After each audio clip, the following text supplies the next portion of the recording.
नमस्कार दोस्तों, स्वागत है आप सभी का एविएशन इंस्टीट्यूट के official YouTube channel aviation bank SSC exam पे। मैं रूपा सरकार 11th ऑफ नवंबर 2021 का करंट अफेयर डिस्कस करने जा रहा हूँ। But before starting the session, अगर इस चैनल को आप पहले बार देख रहे हैं तो please subscribe our channel and also press the bell icon to get the notification and don't forget to like, comment, share with your friends. And शुरू करने से पहले और एक बात, अगर आपने हमारा ये ऐप डाउनलोड नहीं किया है तो please visit the Google store and download our app. वहां पे आपको ऐसे ही बहुत सारे videos and free test series मिल जाएगा। तो चलिए शुरू करते हैं। तो देखिए हमारा पहला न्यूज क्या है। International week of the science and peace 2021 is observe from which day to which day. That is option क्या दिया हुआ है, 9 to 14 November, 8 to 14 November, 3 to 14 November and 5 to 12 November. Answer क्या है, 9 to 14 नवंबर। मतलब इंटरनेशनल जो वीक है science and piece का वो शुरू हुआ है 9 नवंबर से और चला कब तक, 14 नवंबर तक। तो चलिए इसका रिगार्डिंग जो स्टैटिक है वो देख लेते हैं। International week of science and peace that is IWOSP is a global observation celebrated every year. ये हर एक साल सेलिब्रेट होता है कब, देखिए 9 नवंबर से लेके, ठीक है 9 नवंबर से लेके कब तक, 14 तक, ठीक है 14 तक। And the event is celebrated to encourage people to develop better technology and cultivate peace in their country. And the annual celebration of this event contribution towards the promotion of science, मतलब ये जो annual celebration होता है किस लिए contribute करते हैं, जो किसको, साइंस को, promotion of science, technology and peace as well as मतलब generating awareness is general public, and the participation and awareness of the event contribute to the right application of science for promoting peace all through the year। तो ये किस लिए किया जाता है, contribute दिया जाता है किसको, the right application of science को, मतलब साइंस को कैसे अप्लाई किया जाए सही तरीके से, for promote peace all through the year।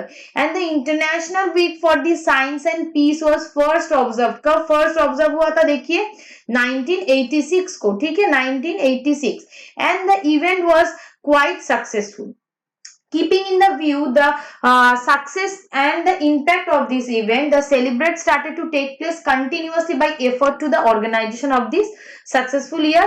It is proclaimed at the International Week and the Peace by the UN General Assembly month of December 1988। ठीक है, चलिए नेक्स्ट न्यूज क्या है देखते हैं। World science day for the peace and development is annually observed on which day. मतलब world का जो साइंस डे है किस लिए है, पीस एंड डेवलपमेंट, कब सेलिब्रेट किया जाता है, 10 नवंबर, 9 नवंबर, 8 नवंबर एंड 11 नवंबर। तो चलिए आंसर देखते हैं, आंसर क्या है, 10th of नवंबर। ठीक है, तो चलिए इसके रिगार्डिंग क्या स्टैटिक पार्ट है थोड़ा सा देख लेते हैं। World science day for Peace and Development हर साल कौन सी डे में, नवंबर ऑफ 10th सेलिब्रेट किया जाता है। This day is celebrate highlight the important role of science play in the society and the need to engage the wider public debates on emerging the science issue।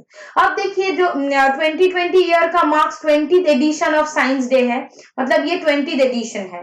With climate change becoming a serious threat to the lives of billion of people and the planet this year's celebration with highlighted the importance of building climate ready community। ठीक है, तो यहाँ पर आपको एक चीज ध्यान में देना पड़ेगा, इस year celebrating highlight of importance किसके ऊपर, बिल्डिंग क्लाइमेट रेडी कम्युनिटी। ठीक है, चलिए नेक्स्ट क्या है देखते हैं question. Which organization has designated Srinagar as creativity city. क्या पूछ रहा है, कौन सा ऑर्गेनाइजेशन श्रीनगर को डेजिग्नेटेड किया है एज अ क्रिएटिविटी सिटी। तो ऑप्शन क्या है देखते हैं, UNHRC, UNO, who and UNESCO. Answer क्या है, यूनेस्को। देखिए यूनेस्को ने ये जो श्रीनगर सिटी है उनको क्या बोला है, दैट इज जो आंसर में दिया हुआ है डेजिग्नेटेड सिटी क्या है, क्यों, it is the city of 7 field like craft, folk art, media art, film design, ठीक है, गैस्ट्रोनॉमी, लिटरेचर, म्यूजिक, ये सभी 7 फील्ड में ये जो श्रीनगर सिटी है वो फेमस है। ठीक है, Srinagar city has been designated the creative city in the field of craft and folk art and only second city in India in this category after Jaipur. ठीक है, Jaipur only second city in India, मतलब India में और एक city है जिसको designated किया गया है, उसके बाद मतलब उसके बाद श्रीनगर को किया गया है, लेकिन वो सिटी कौन है जिसके बाद श्रीनगर को किया गया है? That is Jaipur. While Mumbai has been honored in the film category, Chennai and Varanasi have been made part of the UCCN for their music, and Hyderabad is a UCCN city for the gastronomy category. तो आपको क्या याद रखना है? UNESCO ने श्रीनगर को creativity city कहा है. इनफैक्ट चेन्नई और Varanasi have been made part of their music. Hyderabad is for gastronomy category. चलिए नेक्स्ट क्वेश्चन क्या है देख लेते हैं. World Bank sanctioned ₹770 crore for inland water transport department in Assam to promote. अच्छा, वर्ल्ड बैंक ने कितना देखिए 770 crore for the inland water transport department के प्रोमोट के लिए दिया गया है. तो किसको मतलब क्या प्रोमोट करने के लिए दिया है? एग्रीकल्चर. ऑप्शन बी क्या है? Trade and commerce, river transportation and art and architecture. तो आंसर क्या है देखिए? River transportation. अब देखिए ये क्या है, यहाँ से स्टैटिक क्वेश्चन क्या बन सकता है? Every year UNESCO seeks application for various city across the globe for putting them under UCCN project. The application in India are routed through the Ministry of Culture. ठीक है, in the Assam Inland Water Transport, that is IWT department has signed MoU. World Bank के साथ एक MoU उन्होंने sign किया है, that is memorandum of understanding. कितना rupees का? 770 crore loan to promote river transportation, said by Assam chief minister Himanta Biswa Sarma. ठीक है, ये आपको नाम याद रखना है, हेमंत बिश्व शर्मा. चलिए नेक्स्ट क्वेश्चन क्या है? स्वर्ण जयंती, ठीक है, Swarna Jayanti fellowship scheme is associated with which field? मतलब ये जो स्वर्ण जयंती फेलोशिप स्कीम है कौन सा फील्ड के साथ एसोसिएट हो रहा है? Art and architecture, science and technology, academic, and option D is what? Trade and commerce. तो चलिए आंसर देख लेते हैं. आंसर है science and technology.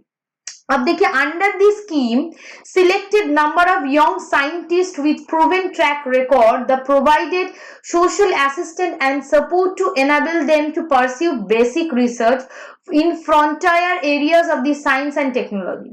Scientists selected for the award will be allowed to pursue unfettered research with the freedom and the flexibility in terms of expense. देखिए यहाँ से question normally क्या आ सकता है? ये कौन से फील्ड में फील्ड्स के साथ रिलेटेड है? एंड यहाँ पर देखिए दिया क्या गया है? The award consist of fellowship that is 25,000 per month in addition to salary done from the parent institute for the period of 5 years. ठीक है, तो चलिए नेक्स्ट क्वेश्चन देखते हैं. Which personality has Bandhan bank appointed as a brand ambassador for Assam? मतलब Bandhan bank ने किसको brand ambassador रखा है आसाम के लिए? तो आंसर क्या है देखते हैं. Option Zubeen Garg, Sonu Nigam, Javed Akhtar and A R. रहमान. तो आंसर क्या है देखिए? जुबिन गार्ग. तो बंधन बैंक ने देखिए जुबिन गार्ग को क्या रखा है? बंधन bank announce popular Assamese and Bollywood singer Zubin Garg as a brand ambassador for the bank in Assam. This association with the landmark one of the Bandhan Bank, as this is the first time ever the bank has associated with the brand ambassador since its inception 6 years back. मतलब क्या है? ये पहले time बंधन bank ने किसी को ambassador रखा है. ठीक है, 6 years के बैक, मतलब 6 years पहले से अभी तक लेकर पहले एम्बेसडर रखा किसको? That is Zubeen Garg. Next question क्या है देखते हैं. What is the full form of WEF? Option क्या दिया है देखिए. World ecosystem forum, world ecological forum, world economic forum and world economic foundation. तो आंसर क्या है देखिए? World economic forum. तो ये जो वर्ल्ड इकोनॉमिक फोरम है, it's India's transition to the green economy has the potential to contribute in economy impact bye 2030 and generate 50 million employment opportunities. ठीक है, देखिए 2030 तक इकोनॉमिक इम्पैक्ट रहेगा through this economic forum and the generate 50 million employment opportunities. Big thing. The report added the economic impact could expand $15 trillion by 2070. Can you imagine that? 2070 तक कितना economic impact रहेगा $15 trillion. ठीक है, UF published a report on mission 2070 a green new deal for the net zero India. ठीक है, which offer a roadmap for the India's transaction.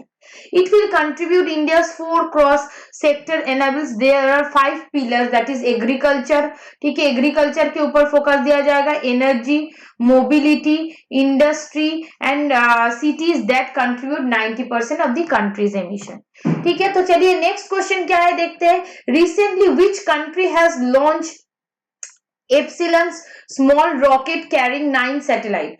Option A देखिए क्या दिया हुआ है, south Africa, Japan, India and China. तो answer क्या है देखिए, जापान। ठीक है, तो देखिए क्वेश्चन का मीनिंग आप क्या समझे, रिसेंटली कौन सा कंट्री ने लॉन्च किया है, क्या लॉन्च किया है, एपिसिलन स्मॉल रॉकेट कैरिंग 9 सैटेलाइट। तो आंसर है जापान। तो देखिए जापान ने सक्सेसफुली लॉन्च किया है ये रॉकेट को। ठीक है, into the orbit on the Tuesday. The country space agency said it is the latest attempt to promote क्या, involvement by the educational institution and the company space development. ये जो epsilon 5 rocket है, lifted कहां से lifted हुआ है, from Uchinoura Space Centre in the south western prefecture of the Kashoshima at the around 10 AM and Japanese Aerospace Exploration Agency said, क्या कहा है उन्होंने, initially planned for the October, the launch was postponed 3 times due to the technical reason। ठीक है, ये अक्टूबर में होना चाहिए था लेकिन due to some technical problem ये अभी लॉन्च हुआ है। ठीक है, चलिए ये क्वेश्चन देखते हैं। Next question, who was on the India 72 grand master. Option क्या है, रजत शॉ, मित्रभा गुहा, ऑप्शन सी क्या है, Rahul Roy and option D क्या है, निखिल राव। देखिए तो आंसर क्या है, मित्रभा गुहा। तो देखिए ये जो मित्रभा गुहा है उन्होंने क्या जीता है, 72 grand master. Kolkata based participant Mitrabha Guha has turn out the India 72 chess grand master by the bagging its third and the closing GM norm throughout the event in Serbia. Serbia में जो ग्रैंड मास्टर हुआ था वहां में कोलकाता का देखिए Kolkata based participant जिसका नाम है मित्रोभा गुहा, उन्होंने जीता है। The 20-year outdated Guha achieved, 20 साल उम्र में उन्होंने क्या किया है देखिए, achieve the GM title grand master title after securing the ultimate norm on ongoing GM third Saturday mix 2022 Turkey in Novi Sad Serbia. ठीक है, तो ये नाम आपको याद रखना है, that is master Mitrabha Guha ने क्या जीता है, 72 ग्रैंड मास्टर। चलिए लास्ट क्वेश्चन देखते हैं, who has roped in ambassador of Amway India. Amway India का मतलब एम्बेसडर कौन है, दैट इज गोविंदा, बी क्या है, Sonam Kapoor, C Ranveer Singh and Amitabh Bachchan. Answer क्या देखते हैं, अमिताभ बच्चन। चलिए Amitabh Bachchan roped in as a brand ambassador for Amway India. ठीक है, एमवे इंडिया का ब्रांड एम्बेसडर अमिताभ जी है and the brand also expect direct seller retailer its platform increase post association and the aims to cater customer across the India. ठीक है, चलिए आज का news यही तक था। आई होप आपको अच्छा लगा होगा, अगर अच्छा लगा होगा तो please don't forget to like, comment, share with your friends and also don't forget to subscribe our channel. Thank you for being with me.